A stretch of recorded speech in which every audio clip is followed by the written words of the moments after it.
patience. We have Laura Harvey here now. We'll start with questions in person. We're right here in the front. Hey, Coach. So Charles is on Zoom, so I'll ask, would you like an opener tonight? Yeah, I didn't think we played well, if I'm honest. I think the quick turnaround, New York, back home, we only really trained once this week. I thought you could see that a little bit in us.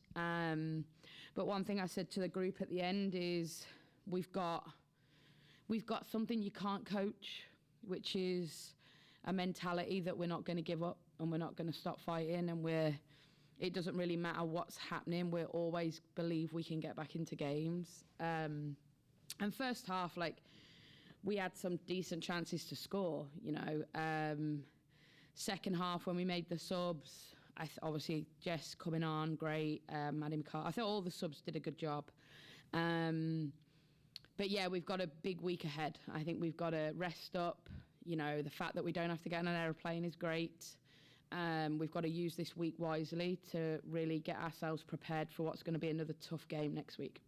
Well, you talked about it in the lead up, and it was kind of out there, but Bay came into this game not in playoff contention, kind of like you said, playing for pride. Did that kind of show up on the field in terms of what you saw on tape? Did they look a little different out on the field? No, they've looked exactly how they do all year, to be honest. And, I think when teams are playing for pride, and that's the thing that they've got as their incentive and motivation, I think that's more powerful than anything else, to be honest. And you saw that, they didn't give up, and they played some good stuff tonight. But, I'm proud of our group. We dug in. And sometimes, it's a cliche, but good teams don't lose when they're playing badly. And we did that tonight. I didn't think it was our greatest performance, but we didn't lose. And that's a big thing that we can take forward for us. But yeah, big week ahead, rest up, try and get out of Lumen before the Mariners ends, to rest and recover and turn our attentions now to Utah. So, Coach, on the Taylor Huff goal, Curry's pushed way up in an attacking position, kind of a bad giveaway from Bug to lead into it. This is probably a novice question. What's supposed to happen to prevent Huff from being wide open at the back post? Don't give the ball away, honestly. And in that moment, Sophia's obviously played out wide to Maddie Darlene. Maddie Darlene goes back to Jordan Bug. Jordan now doesn't have Sophia. And I think a little bit more experience. They're just whacking it and going, move for me. I don't have a pass, but I'm going to put it somewhere where they're not going to score. Young players who are technically good, like Jordan is, want to try and play the way through that. And I said to MC at half-time, I think the other layer to that is we also on that side of the field aren't going, oh, she's going to give this way. We don't think that way. And I think that's another, I'm a pessimist, absolute pessimist. And as I'm watching Jordan Book, I'm looking at Maddie Curry going, you need to get in.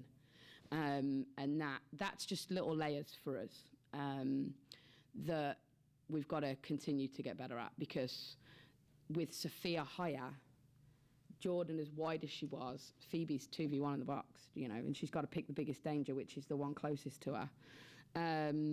But yeah, again, solvable. I think, Lou, who's really experienced, is probably just whacking that, and going, we'll live to fight another day. But Jordan will learn from that. I think she's been exceptional. I thought she was brilliant second half. Which just shows her mentality. JB's got a great mentality that she makes mistakes and it doesn't crush her, which is fantastic. And I think, one, that's her. Two, it's our environment where we're not going in at half-time having a blame game. We're trying to solve what we need to do. But at half-time, I just said to the players, I feel like I'm watching us respond to them instead of us putting ourselves up against them. And I thought in the second half we did a better job of that. Ainsley McCammon played a whole match today. Yeah. What did you see from her? I thought she was great. I think early in the game you could see she gave the ball away a couple of times, forcing a few passes. But I said to her at the end then, I think one of the things she's grown into is her defensive ability in a tackle. She put a few tackles in tonight that were great. Ainsley's got a great range of pass, and we saw that a couple of times tonight as well. Yeah, really proud for her to get 90 tonight. I think that's a huge step in Ainsley's development. All right, then we'll go over to Zoom. Bella, you can go ahead. Like right when I'm getting out of the car. Mom, sorry. I'm so sorry. We've saw a 5-back for a lot of the season, been seeing the 4-back the last kind of several games. Just what are you, why the change and why sort of sticking with that change? Is it dependent on matchups, or are you sort of liking that formation more now? It just matchups a little bit. I think after the KC game, as a collective, we said we wanted to press people. To really press them, you've got to get an extra body higher.